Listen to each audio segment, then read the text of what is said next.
Football প্রেমী হোক বা না হোক, ব্রাজিল আর্জেন্টিনার দ্বৈরথ নিয়ে জানে না এমন মানুষ খুঁজে পাওয়া দুষ্কর। বিশ্বের ফুটবল প্রেমীদের একটি বড় অংশ হয় ব্রাজিল নয়তো আর্জেন্টিনা সমর্থন করে। আমাদের দেশেও বিশ্বকাপ আসলে এ উন্মাদনা নজর কাড়ে সবার।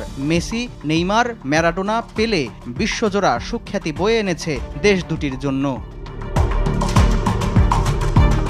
এবার ফুটবলকে একটু পাশে রাখি।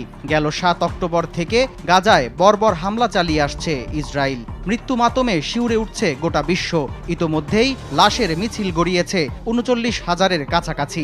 শত শত লাশ, গৃহহীন মানুষের আর্তনাদ, এসব যেন আমাদের চোখে সয়ে গেছে মিডিয়ার বদৌলতে। কিন্তু ফিলিস্তিনিদের এই সংকট সময়ে ঠিক কোন অবস্থানে আছে বিশ্ব ফুটবলের দুই শক্তি ব্রাজিল ও আর্জেন্টিনা?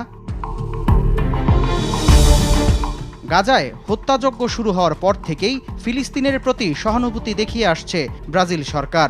গাজা ইস্যুতে ইসরায়েলের সঙ্গে কূটনৈতিক সম্পর্ক ছিন্ন করতে ব্রাজিলের প্রেসিডেন্ট লুলা ডি সিলভা গেল মে মাসে ইসরায়েল থেকে ব্রাজিলের রাষ্ট্রদূত প্রত্যাহারের সিদ্ধান্ত নেন। এছাড়াও ফিলিস্তিনের সঙ্গে মুক্ত বাণিজ্যের ঘোষণা দিয়েছে ব্রাজিল। দক্ষিণ আমেরিকার দেশগুলোর বাণিজ্য বিষয়ক ফোরাম মার্কোসুর ট্রেড ব্লকের সম্মেলন চলাকালে ফিলিস্তিন সরকারের এক প্রতিনিধির সঙ্গে এ চুক্তি স্বাক্ষর করেন ব্রাজিল প্রেসিডেন্ট। এদিকে ২০১০ সালেই ফিলিস্তিনকে স্বাধীনতার স্বীকৃতি দিয়েছে ব্রাজিল। তবে ফিলিস্তিনের প্রতি বরাবরই বিরূপ আচরণ দেখিয়েছে আর্জেন্টিনার সরকার। গেল শনিবার ফিলিস্তিনের সশস্ত্র গোষ্ঠী হামাসকে সন্ত্রাসী সংগঠন হিসেবে আখ্যা দিয়েছে আর্জেন্টিনা। এছাড়াও চলতি বছর ফেব্রুয়ারিতে ইসরায়েল সফর করে ইহুদি ধর্ম গ্রহণের ইচ্ছা ব্যক্ত করেছেন আর্জেন্টাইন প্রেসিডেন্ট জেভিয়ের মিলেই।